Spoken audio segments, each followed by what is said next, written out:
Welcome to Forsaken by Shadows, a story by Sarah Danielle.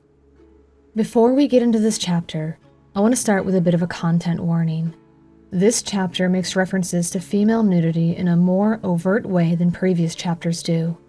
But as with all content of this nature, I aspire to handle it tactfully and tastefully.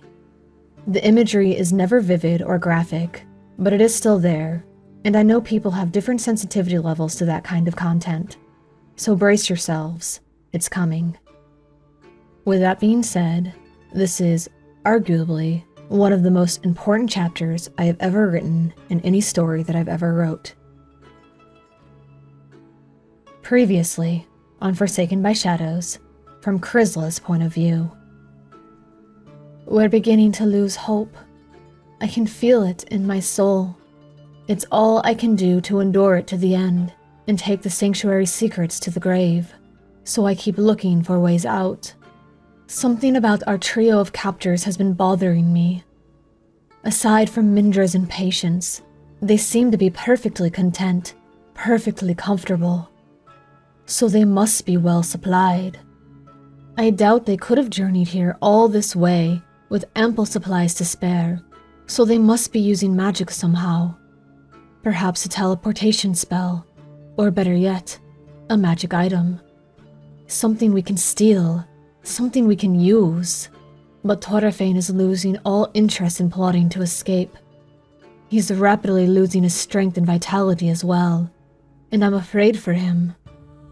He won't last much longer if nothing changes. Yet while we discuss the supply train problem, Thorfinn calls out to the darkness, having perceived something I did not. Ivory, hidden behind his wretched demonic mask, has been lurking invisibly, eavesdropping on our planning. I'm furious and helpless to do anything about it.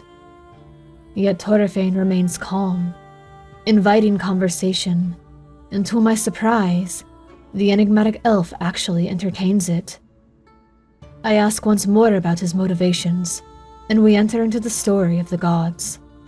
We learn that Ivory is a servant of Selvatarm, the grandson of Loth and nephew of Elistrea. The story is a painful one.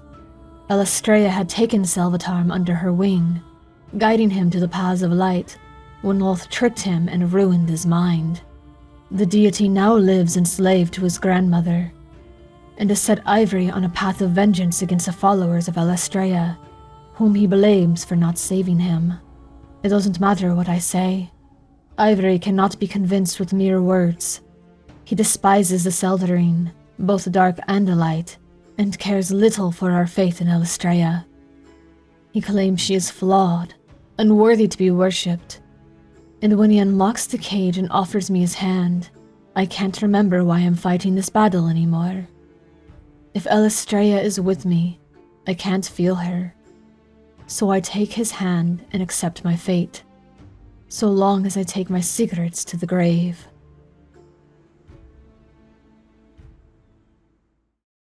Forsaken by Shadows, Part 3, Where Shadows Linger. Chapter 23, Sacred Fire, Mazira. Mazira stood before a mirror, secluded in a small prayer room, unclad to her waist, her eyes fixed on the teardrop etched onto her chest, surrounded by 8 spindly legs, topped with a horizontal crescent at the point of the droplet. The scar was, objectively, a work of art. Its likeness to the banners bearing the same symbol that hung around the halls of House Tyr was fairly impressive, considering the medium with which it was created, on a canvas that certainly wasn't sitting still. For 6 years, she'd avoided looking directly at it. She averted her gaze every time she changed, kept her hands from brushing against its shape as often as she could. Every dress, blouse, and tunic Mazira had been given by the Zovars was designed not only to hide the mark from the world, but to veil it from her own remembrance as well. Maybe that's why she couldn't take her eyes off it now. In mere minutes, Teloriel's last great claim on her flesh would be obliterated. Solarin hadn't gotten his way. After 3 cycles of thoughtful prayer, Mother Lara had summoned her to the temple with instructions to prepare for her ordeal. It was finally time. Regardless of the outcome, of whether or not her plan to burn and reheal her skin would result in perfect texture, Mazira would never look upon the ghastly symbol again. She had a plan for failure in the form of a tiny vial of acid sold to her under the pretense of needing to dissolve stubborn lichen from the rock garden tucked away in the bottom of her wardrobe. If Elistrea's sacred fire couldn't cleanse her, she'd take matters into her own hands. At least the scar left wouldn't be shaped like memories better left shed. At least, when she chose to expose her shoulders, she could look Rizman in the eye without burying his own regrets in her flesh. He'd once confessed to desiring the scar on his cheek so he would look less like his brother, a resemblance he lost more traces of every cycle they lived in Lana. Joy and gentleness had transformed him into a new person, and the days of cowering away from Rizman's frightful temper were so distant they seemed but dreams. Yet how fast would his sorrow return if the scars on her chest had been laid bare before him? How dark would his shadows grow if he had to be reminded that somewhere in the world, House Tyr, his family, still existed. She understood now why he'd wanted his face to remain scarred, even if the mark had been given by the same tormentor. As she turned slightly to glimpse the monstrosity on her back, she thought there was nothing she wouldn't do to erase all traces of House Tyr from her life. A knock sounded on the door, but Mazira didn't startle. She'd been expecting someone to come for her eventually. She tucked her arms into the sleeves of the violet silken robe she'd been left to change into, readjusting the folds to make sure she was covered, before calling, "Come in," to whoever it was at the door. Tiana poked her head in, her midnight-pitch skin taking on the hue of encroaching dawn as she stood nervously, her eyes full of apprehension and pity. "They're ready for you." Mazira swallowed, her mouth suddenly dry, and nodded. Tiana reached a hand out, and after considering, Mazira took it, their fingers threading together like starlight woven through darkness. They walked together, hand in hand, a dark elf and fairy, united in purpose, against all odds of their heritage. If ever Mazira needed proof of magic and miracles, it strode beside her in the form of her dear, dark elven friend. "It's not too late, you know," Tiana said, as she led Mazira down a short corridor that ended at simple wooden double doors. "We can find another way. Choose a different ordeal." Mazira squeezed her hand, hoping to convey all the strength of her warm affection for Tiana in that simple gesture. If ordeals were easy, they wouldn't call them ordeals. Tiana's eyes sparkled, but she looked away before Mazira could see if any of her tears escaped. "It's not fair. I can't even begin to imagine what it must have been like, receiving those scars, and what you are to go through just to get rid of them. It just isn't right." Mazira said nothing, because what was there to say? Tiana wasn't wrong, but lamenting it wouldn't change anything. Her life had taken tragic turns, but there was no rewriting the past. The best she could hope for was a fresh start, a repriming of the canvas to begin again. Canvas that just happened to stretch over her bones, that was intricately connected to all of her nerve endings. No, she wouldn't think of that. She would think only of her skin renewed and unblemished. What it took to get there would be worth it. They reached the doors, and Tiana went ahead to pull one open, revealing a small chapel lit with warm fairy fire that danced along the walls. 6 rows of wooden benches lined the aisle that would take her to the altar, a surprisingly ordinary slab of gray stone, bereft of gilding or adornment. Carved into the wall above was an arched window of stained glass, depicting a sword surrounded by a circlet of flames. This was supposed to be the cozy chapel, small and quaint, for more intimate ceremonies such as weddings and dedications. Solarin had described it as such, a place where the stones had witnessed happy memories and jubilant vows. But as she stepped forward, in a room designed to evoke a sense of religious reverence, with 12 pairs of crimson eyes fixed on her, she couldn't help but recall the words Teloriel had so often whispered to her. "You are destined for the altar, my pet." Mazira swallowed air but couldn't breathe. She'd been briefed, loosely, on what to expect in the ritual. She was going to have to disrobe, to lay on the altar and let the 11 see to her burning and healing. Her hopes that Solaran alone, or maybe with one other priestess, could see to the ordeal had been overruled. All members of the Council of 11 had insisted on being a part of the ritual, and Mazira couldn't exactly argue with them, not if she wanted them to approve her candidacy for the clergy.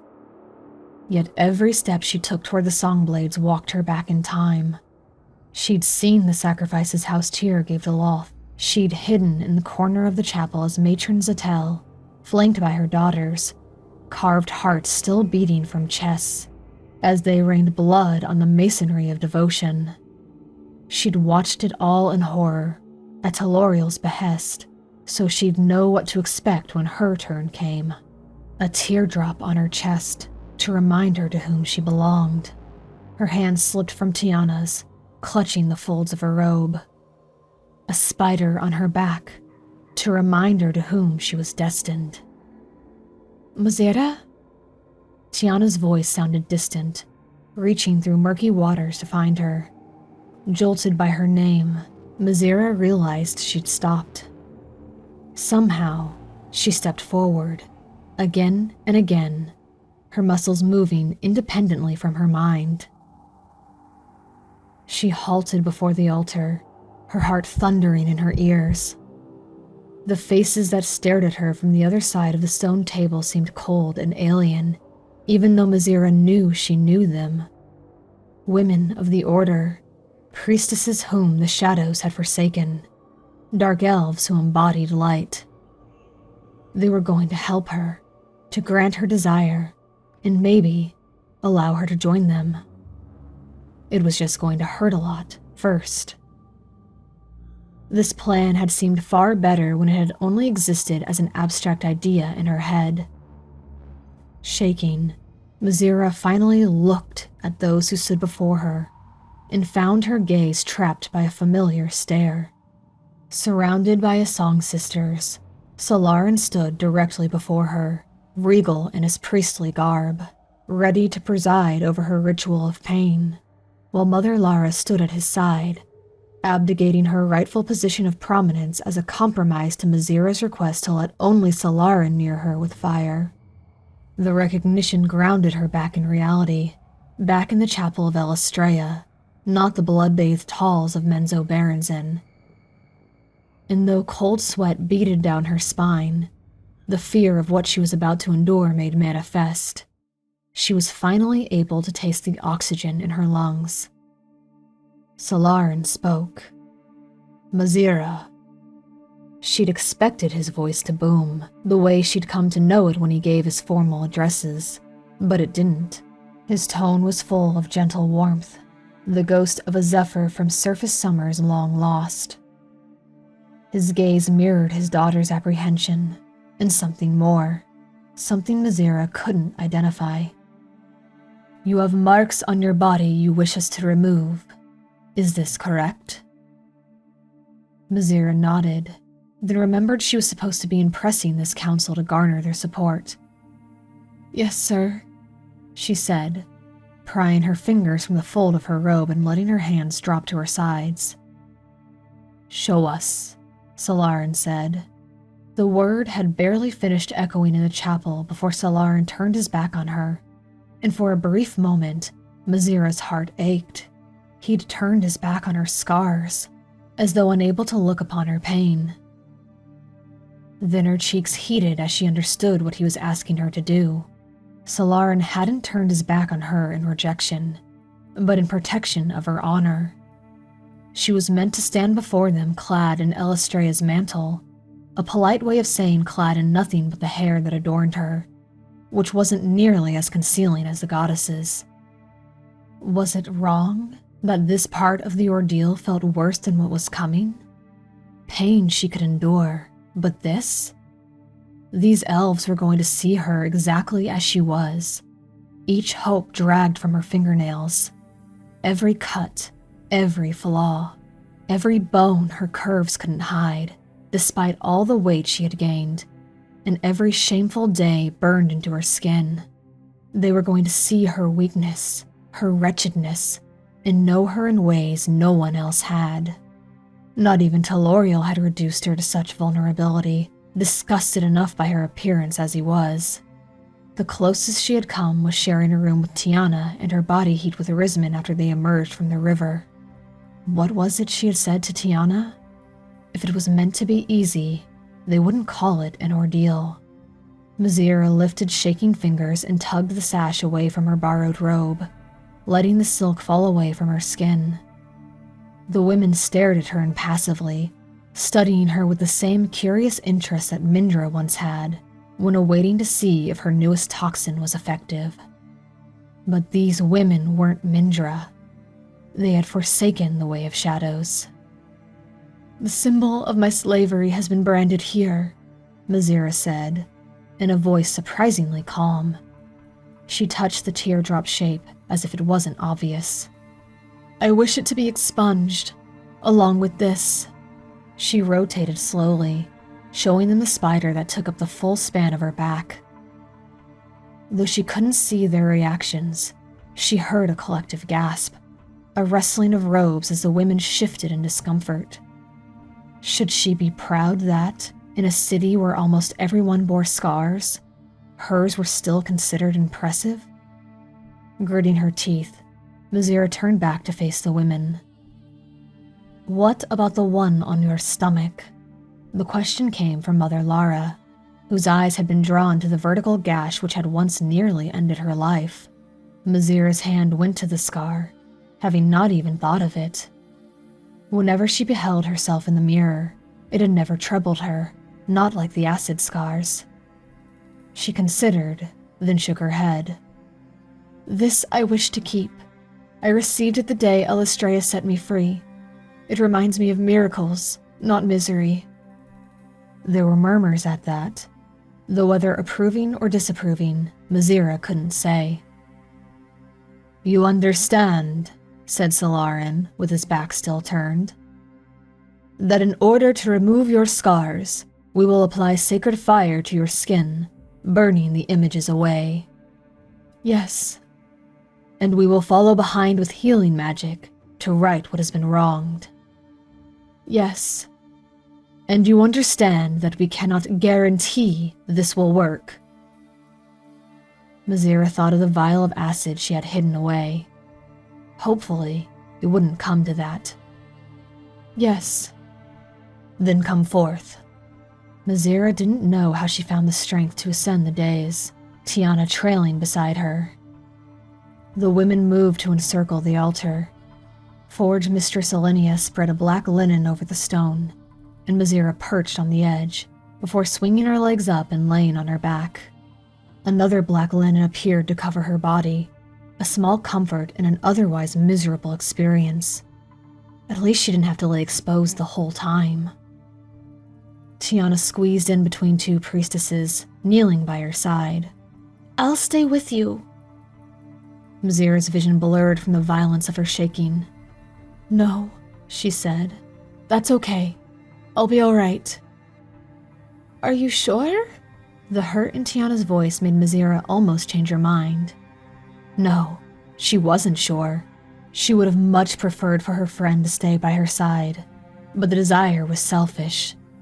Tiana was sweet and innocent, untouched by the barbarous nature she'd been born to inherit.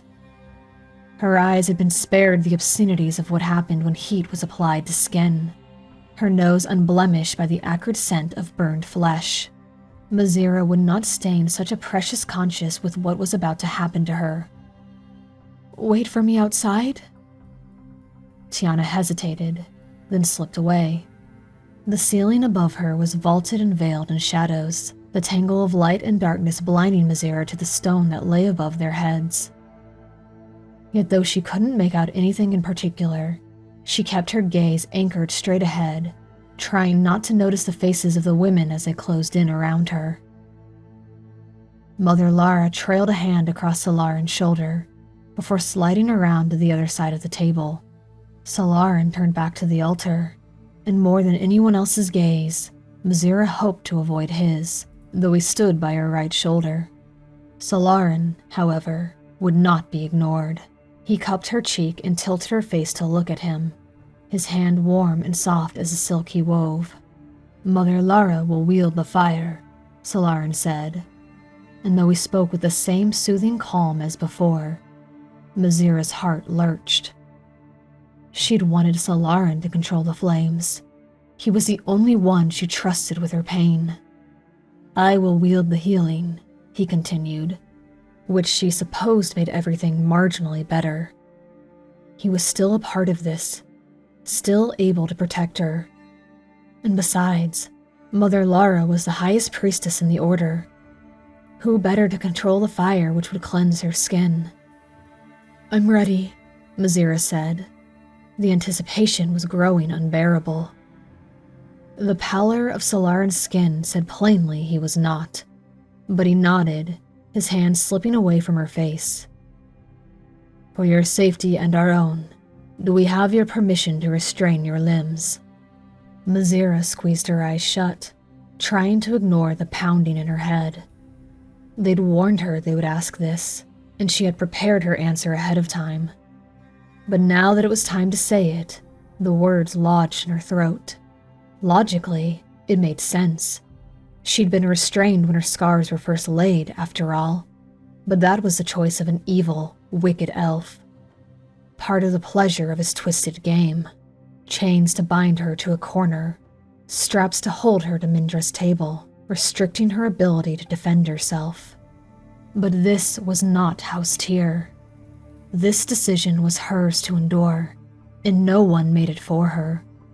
Opening her eyes and fixing on Solarin's, she raised her hands from the table, palms up, as though offering them to the women at her side. "Do it." Strong hands clamped down on her arms and legs, and Mazira groaned, her muscles flexing against them on instinct. Everything about this felt wrong, because it was wrong, but so was what had been done to her.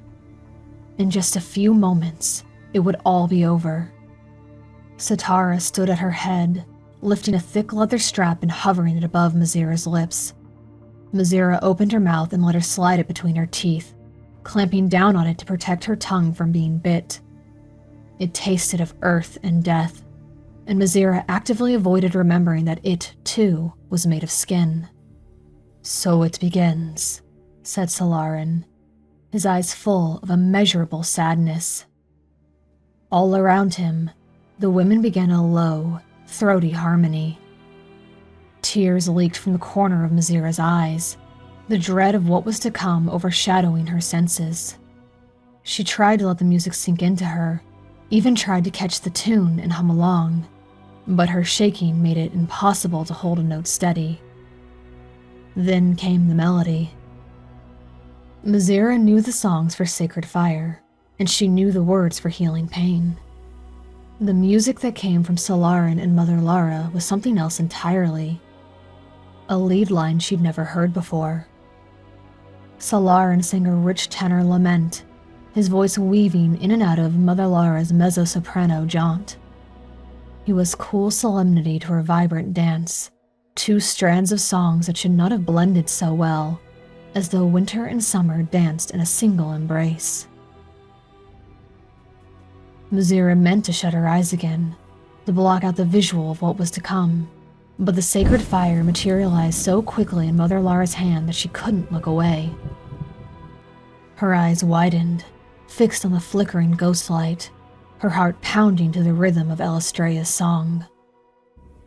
She was transfixed, horrified and mesmerized. The music swirled like a gust through trees, sweeping up nostalgic leaves from a carpet of forested decay. Something inside her shattered, yet was whole, broken, yet renewed. Mazira was at once a scared little girl cowering in her master's corner, and a priestess proud and strong, the train of her robe catching starlight as she strode through night-stained twilight.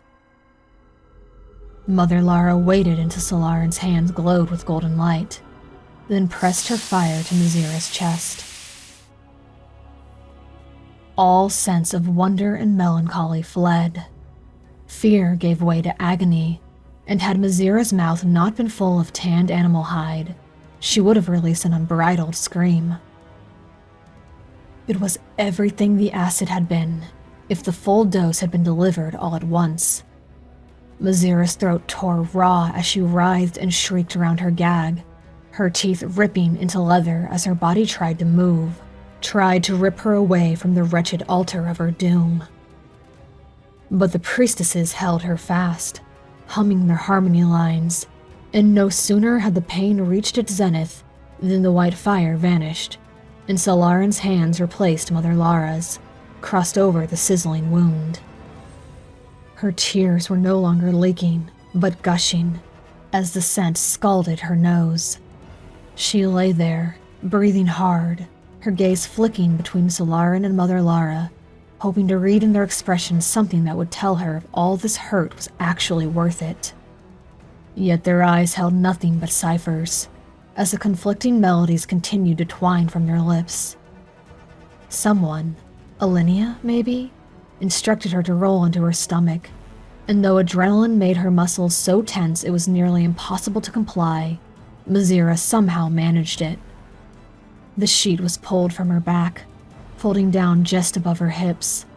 Strong hands secured her limbs once more, but restraints were now the least of her concerns. She recognized the beginning of Mother Lara's song, the reprise of the words that had called her fire, and braced herself for the worst. Yet when the worst finally came, there was no bracing for it. The searing began between her shoulders, and Mazira's spine arched, her wordless cries begging for it to end through teeth that wouldn't unclench. And surely it would end, as the pain on her chest had, and Solaran would relieve her of the excruciating sensation. Surely it would end. Surely it would end. Surely it would.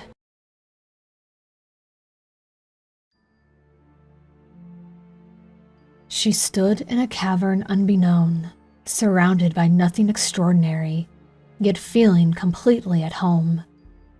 Though she had not been born to darkness, her choice had made the shadows her own, as much as the night that seeped between starlight. A light appeared at the end of the tunnel, a silver glow padding closer and closer. She paused, curious, but unafraid. The light was familiar, nostalgic in a way that comforted. The wolf materialized moments later, sleek and graceful, yet alien to her underground home. But she knew at once from whence it came, before it even lowered on its haunches and spoke in her mind. "Great lady," said the Lithari, "your father bids you come." She blinked, and the scene around her shifted. No more did she stand in underground caverns, but on massacred soil, her bare feet sinking into blood-spawned mud. She donned a sheer gown of moonlight, the hem trailing through briars without snagging as she approached the elven man who stood amidst the wreckage of the burning wagons. "Your mother has been at work," said he, by way of grim greetings. His sad eyes surveyed the ruined bodies strewn about the camp. She knelt and lifted a broken lute, her heart as tangled and curled as the steel strings strung around the pegs. So much needless destruction, so much miserable pain. The man beckoned to her, and she followed him to the body of a golden-haired elven woman, her face permanently etched in the horror she beheld as she fell. He knelt and indicated two bright yellow eyes peeking from beneath the woman's bosom, wide and stricken and still full of life. "Yet hope remains," said Coralon Larethian, father of elven kind. 2 are alive from this wretched night. Their mothers have begged my intervention. This boy I will keep, though his path will be hard. He has a heart born of rebel, and will rebuff all who try to seal it." She nodded, watching the child with pity. His days would be hard indeed, and she couldn't help but wonder if his life might not have been better off if he'd followed his family into the fields of Arvandor. "And the other?" Coralon looked grave. "The girl has been taken beyond my reach, into the halls of your mother's domain." Now she understood why he had summoned her. "I will find her and keep her," said she. She looked again to the fallen, despair overcoming her like waves of the deep. This was her mother's doing, the fruit of her chaos sown in the hearts of her elves. Lives snuffed for meaningless woe, blood sacrificed to an endless hunger. Coralon left her, and she gathered the flames in her hands, bidding them to reveal the way to the one who had lit them. The fire hissed and spit, their golden tongues licking and twisting into the image of a teardrop spider. She found the girl exactly where the flames revealed her to be, in the halls of Menzo Berenson's house tier. A pretty little thing, with woodbark curls and peachy skin that would fade away from the sun. She cowered in a corner, wretched and alone, chains snaking around her ankles. She knelt before the child, the girl's lavender eyes seeing right through her, staring into horrors unimaginable. She took the girl's face in her hands, though the girl sensed it not. "Courage, dear heart," said she, kissing the child's forehead. When she came away, a moth had appeared on the brow of the child, shimmering like moonlight.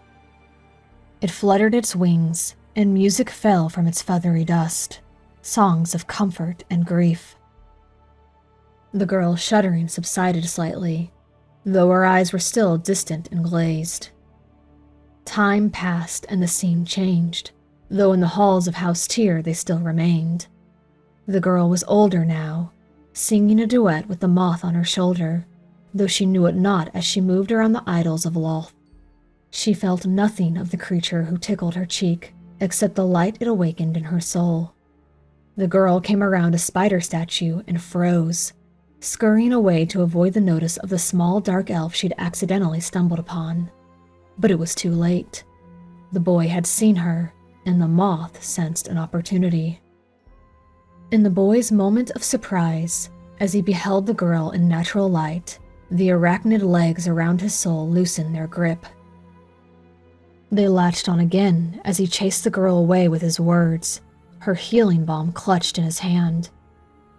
Yet when he turned away from the experience, he, too, had a moonlit moth on his shoulder. And now there were two, though the spiders were many in the halls of House Tyr. They were but feeble drops of moonlight in a vast cavern of pitch. The shadows ensnared, the grief cried out, often smothering the light of the song. But the moths remained faithful, manifestations of her very being, stalwart minstrels against the dark. Yet if the girl was to survive, she needed more than words to a song. The first time the child touched the weave, she spun a song of courage and hope. She knew not what she did, or who she was about to meet, or that the boy she would heal was, at that exact moment, plotting to take her life. He'd been beaten for exposing the light in his heart, and fear tempted him to the extreme. But the girl's magic swept her away, giving her strength to do the impossible, to heal with her song and hands, not the balm, the wounds that had caused his hate. His shadows were no match for her tender embrace. A battle won, but a war still yet to be fought. She must be careful with her magic, lest it lead the child to an early grave. To that end, she withheld the weave until it was most in need. The years spun on. She watched the children grow, watched them love, watched them weep when the shadows took victory. She held the girl in a ritual room dedicated to her mother, where the boy had left the girl broken as he fled in horror at what he had done, unwilling to believe that his love was his own, that his hands had hurt the one who'd grown and tended it. This trial was the hardest they had yet to endure, and she wept alongside the girl, but it had been necessary. If the boy was going to forsake the shadows, he needed his illusion shattered. She was there when the girl was locked in a broom closet, her refuge turned into a cage. She was there when her tormentor left yet another scar on her chest, her song alone keeping the girl sane. She was there in the dark days of isolation, and she was there with the boy as guilt ate at his soul, struggling to reconcile his heart with his head as he devoted himself to her mother's teachings, yet failing to believe a word that was said. She was there, she was there, she was always there. Her mother caught wind of her involvement. She sent her spiders to counteract the moths. The battles raged on until the demon queen thought she'd won. A sword pierced the middle of the child, who had long since ceased to be a child. She staggered back and fell, her life streaming in red rivulets to the stone. She wrapped her arms around the boy as he clutched the girl to his chest and told him what to do. She stayed with them as the boy cried out to the darkness for the life of the girl, having escaped the city with the help of her servant, the teacher who did more than teach. The boy wept over her wounds, while she held them together in answer to his prayer, until a shadow fell upon her light. "You have no right to her." Rage filled her as she beheld her mother, the once beautiful now fallen. The demon clung to the ceiling of the cave, her arachnid body bobbing with glee. "Neither have you rights to her," she said. "She is not drow. She has not given herself to your ways." The Spider Queen dropped, standing before her as a woman, though her shadow revealed her true form. "Her soul is the gift of my faithful," said Loth, "dedicated to me." That was true. She had seen it. The drow who'd done this had invoked Loth's name, hoping to glean her favor. He might have had it, too, if he'd lived longer than 30 seconds after he delivered the wound. She knew what she had to do, though her heart reviled the thought. "Give her to me." The demon's eyes narrowed with contempt before throwing her head back and cackling. "Really, Elistrea? You would invoke the ancient laws for this?" She gestured to the ruin of a girl. "She has not cried out to you." "She will." "You can't know that," though Loth didn't sound so convinced. Centuries of fallenness had dulled her memory of what it was like to be truly divine. "You would pay her price?" "Yes." They stood there, with the children between them, a battle of silent will playing out. Eternity could have passed in that single, frozen moment. Then Loth spoke. "I accept." A sword appeared in the demon's hand, and though she could have stopped it, she allowed herself to be pierced through, exactly where the girl had been. She cried out in agony as she fell to her knees, Loth relishing in the sound. The spider drank in her misery like sweet wine, growing stronger from the chaos and betrayal. What sort of mother laughed at the pain of her daughter? When Loth had had her fill, she vanished, and she crawled to lay beside the girl. As the wound had torn open on her stomach, the wound on the girl's stomach sealed shut. But her powers were weakened by the great exchange. She stroked the girl's face. "What I have, I give you freely." Pressing a bloody thumbprint to her forehead, she connected the girl's soul directly to the weave. "Come to me," My faithful one, she said, as her strength in this avatar faded. From the darkness, a gray tabby cat appeared, summoned through the astral realms. Be near her, and guide her, and bring her home. The cat, Silverpaw, padded over to the girl and curled up on her chest. Her whiskers twitched toward the boy still mourning her, the moth on his shoulder struggling to sing hope into his lamenting soul. Yes, said she. He is a good boy, despite his best efforts. Bring him too, for I love him as well.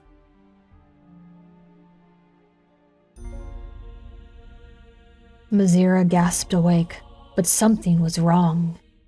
She stood in the chapel, dark with a lack of fairy fire. Only Solarin remained, sitting on the floor with his back to the altar, curled around something in his arms. Her. He held her, swaddled in the black linens as though she were an infant, rocking back and forth, his eyes squeezed shut, his mouth moving in rapid, soundless words. Dread sent violent shivers through her. How could she be seeing what she was seeing? Her body was in Solarin's arms, and she... Was she dead? Someone tapped on her shoulder, and Mazira spun. Her jaw dropped. If Tiana was the image of perfect drow beauty, then this woman was its master source. The resemblance was striking, right down to the silver eyes and perfect features. Yet this woman was somehow more vibrant, more alive, more real. Her hair trailed to the floor, her body barely concealed beneath the sheer dress of moonlight. Mazira didn't need to wonder who this avatar of beauty and power was. She dropped to her knees and pressed her face to the stone. You, Mazira said, her voice thick with an avalanche of emotion. You saved me. The memories of her vision played out. Every moment Elistrea wiped away her tears, every song the goddess sang in her heart. Every moment she thought she was alone and abandoned had truly been filled with silver light. Mazira had always wondered how she'd stayed sane in Menzoberranzan, if this facade of a personality she wore could be considered sane. Now she knew. I didn't know you. I didn't love you, yet you took my wounds from me. Mazira's hands went to the scar she had asked to save. She trembled with awe and wonder and a deep sense of her transience. Even if she lived all the centuries her elven blood might afford her, she would never be more than a drop in the ocean. And yet, her life had been noticed. Why? Mazira choked out. She couldn't raise her face. I'm not worthy. I'm not worth all this trouble. A gentle hand raised her shoulder, and Mazira's chin was lifted. The goddess deigned, once more, to wipe her mortal tears from her eyes. She said no words, but as Mazira was lifted to her feet, she was smothered by an overwhelming sense of love. Deeper than the darkest caverns, higher than visible sky. It was a moment of perfect clarity, perfect understanding. No, she wasn't worthy. None of them were. From Mother Lara to Tiana, not a single being was worthy of the notice of their goddess. Yet worthiness had nothing to do with love. That was a choice the goddess had made, to love wicked drow before they loved her, to save traitors from their own rebellion, to ransom captives from their captors. It was a marvel, a great mystery, a truth that clashed against everything Mazira had been conditioned to believe, that her worth came from what she could do, and that love was the wages of her labor. The goddess smiled as understanding sank in. She pulled her hand away from Mazira, and with it came the silver moth that had been with her through the dark days of her slavery. Mazira felt suddenly dulled, as though she'd been warming herself by a fire and it was doused unexpectedly. The goddess held up the moth as if to show her, the fluffy insect having grown in size since Mazira had seen it in her vision. Its antennae twitched, and the goddess gestured for Mazira to take it. Mazira cupped her hands, and the moth fluttered into her palms before sinking into her flesh. Her vibrancy returned, rushing up her fingers and spreading into the rest of her, like the feeling she got when she summoned the weave. She stared at her palms in wonder when Elistrea took her hands. She smiled again at Mazira, tears glistening in her silver eyes, and then, within the span of a heartbeat, the goddess was no longer alone. A woman stood on her left, a man on her right. She was an elf, with sandy-browned hair that hung in waves, her eyes as brilliant as amethyst. The man's grin was framed by a full-face beard, betraying the human blood and his otherwise elven heritage, his dark hair the color of Mazira's own chestnut locks. Mazira stared, completely awestruck.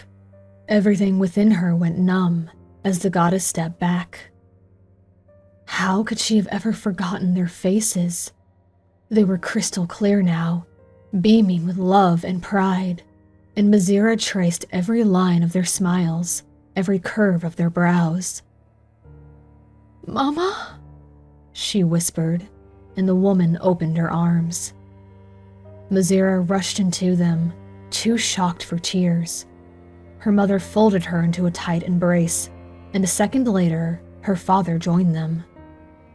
Mazira would never be able to say how long they held each other. Long enough for the surprise to finally wear off, and for tears to burst from the reservoir of her soul. Mazira clung to them, a child again, whispering the same refrain over and over. "I'm so sorry. I'm so sorry." They said nothing to her, and somehow Mazira knew they would not. Whatever magic had spun them into her presence had rules that could not be broken, yet it was enough. The same sense of love and acceptance crashed over her, like what she had felt from Elistrea, but smaller. The full capacity of what a finite creature could possess. When at last the embrace was broken, Mazira stepped back. Her father gripped her face and brushed her forehead with a whiskery kiss. Her mother kept an arm wrapped around her shoulders. Mazira wiped her own tears this time, looking down at the body still cradled in Solaran's arms, her benefactor unaware of the drama unfolding before him. Does this mean I really am dead?" For the first time since she woke in this strange reality, sadness tugged at her. She'd begged for death once, but those wishes were long gone. Intoxicating as a reunion with her parents had been, her heart yearned for her body, for the elf who muttered prayers over her, for her friend who waited in the hall, for Valen, whom she'd just gotten back, and of course, for Rizman, who'd always be home. Her father smiled and shook his head, and though she was relieved to hear it, Mazira's grief turned to them instead. Somehow, she sensed this moment was coming to an end. "I wish I could keep you," Mazira said. Her heart felt like it was a cloth being wrung out. "I miss you. I need you." Her mother gave her a sad smile, shaking her head. She lifted Mazira's chin with her index finger and smoothed back her hair, the way she always had when Mazira ran to her in tears as a little girl. She took Mazira's hand and led her back to the altar, as her father knelt beside Solaran, clasping his shoulder in a firm grasp the priest didn't seem to feel. The significance of the gesture was not lost on Mazira. The passing of a mantle from one father to another. He rose and embraced her one last time, and then they were both gone, and Mazira's perspective shifted. She was waking up again, this time wrapped in smooth black linen, cradled in Solaran's arms. "Give her back," he was saying, over and over, his breath warm and real against her hair. Mazira breathed deeply, her eyes misting, the memory of the vision, the goddess, and her parents already feeling like a distant dream. The one she knew was vividly seared into her mind. Her eyes fluttered open, and she lifted a hand to rest on his chest, waking him from his fevered prayers. Mazira! The joy in Solarin's voice was palpable, his ruby eyes sparkling like the gems Rizman cut. Thank Elistrea! His embrace crushed her against him, and for a moment, Mazira wasn't sure he'd ever let her go, as he muttered his prayers of thanksgiving. When at last he did, he fixed her with a piercing stare. Never again, child. Never again. Though sorrow still ached in Mazira's chest, she couldn't help but laugh, feeling lighter than she had in her entire life. Never again, she agreed. Solarin, I'm okay. Please don't worry anymore. It is my job to worry, he said, the refrain comforting in its commonality. He brushed back her hair, marveling at her as if seeing her for the first time. One I take great delight in. Are you sure you are well? Are you still in any pain? You would not wake up. We were so worried. Mazira began, before hesitating. She hadn't actually taken stock of her well-being. Yes, I feel in perfect health. I think Elistrea had business with me. Solarin gave her a curious look, and Mazira nestled her temple against his chest.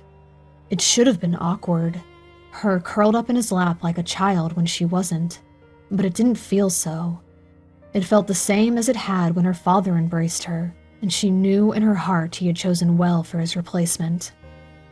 I promised to tell you about it, she said, as his hand continued to stroke her hair. But first, did it... She was almost afraid to ask. Did it work? Solarin stilled, and fear brought her lightheartedness crashing back to the Underdark. See for yourself, he said, nodding to the mirror that had been moved from the prayer room to the chapel. I will leave you to your inspection. Solarin started to move, but Mazira gripped his robe. Wait, please. He paused, looking down at her. How could Mazira have ever thought that a drow couldn't feel love? It was written so clearly in his eyes. Just thank you, she said. I know it was hard, but thank you for doing this. She meant so much more than just removing her scars. He had taken her in, endured her dream terrors, put up with her ineptitude, her terrible handwriting in his precious ledger books. He had given her a home when he wasn't obligated to. But she didn't trust her voice to endure the strength of her gratitude, so she left it at that and hoped it would be enough. Solarin helped her to stand, averting his eyes in case the black linen failed in its duty. But the precaution was unnecessary. Mazira remained wrapped in shadows as she shuffled to the mirror. Solarin walked with her, then turned to face her, hands on her shoulders. Mazira, he said, before I go, I just want to say, regardless of what you see in the mirror, it was your soul that has been measured and weighed this day. As a priest and a songblade of the first echelon, I am pleased to inform you your ordeal has been cleared by the 11, and your candidacy unanimously approved. Unanimously? Mazira gasped, her eyes going wide. She'd only hoped for bare minimum acceptance, if even that. Solarin snapped his fingers, and the sconces on the wall lit with white, sacred fire. You'll understand why soon. Now, my child. He leaned forward and pressed his lips to her forehead, as she had so often seen him do to Tiana. Tipping her chin, he beamed at her. May the Dark Maiden light your path. He left her at the mirror, and Mazira watched him go, her emotions swirling. When she finally forced her gaze from the chapel door, she flinched at the sight of her own reflection, pale and afraid. What if it didn't work? What if she just had blast marks instead of designs? Unable to face it yet, Mazira looked around the chapel again, just for a way to stall. Whoever had brought the mirror had brought her clothing as well, the turquoise dress Tiana had given her on her first cycle in the sanctuary. Mazira had chosen it specifically for this event, recalling how mortified she had been to let Tiana see her scars. She'd wanted to wear it one last time, knowing its purpose in concealing her marks was about to come to an end. There was only one way to find out if her faith had been in vain. Holding her breath, Mazira let the black fabric fall away. It wasn't just her chest and back. Her whole body had been made new. Every scar, with the exception of the vertical slash on her stomach, as she had requested, had been erased from her body. But there was more. As Mazira turned from gaping at her back, a glimmer on her stomach caught her reflection. She squinted at the strange light, shifting a little to try and make out what was in her reflection, before finally looking down to examine it with her own eyes. There, jutting out from either side of the 2-inch abdomen scar, was a pattern of silver moth wings. Above the scar and the wings, curling around her navel, was the crescent moon of Elistrea. The design shone like metal, but was difficult to see against the paleness of her sun-starved skin. No wonder the vote had been unanimous. Elistrea had given her a new brand, a seal of new life, making her claim on Mazira's soul undeniable. She was wanted, after all. Mazira traced the image with her fingers, then fell to her knees and wept.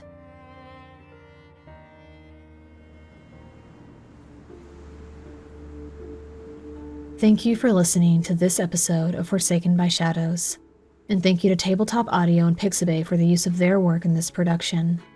As always, Forsaken by Shadows is unofficial fan content not endorsed by Wizards of the Coast. After a chapter like this, I have no bloopers to leave you with, only a simple reminder. Even in the darkest caverns, light will find a way. Every chapter I've written until now has been leading up to this moment, and there is still so much more yet to come.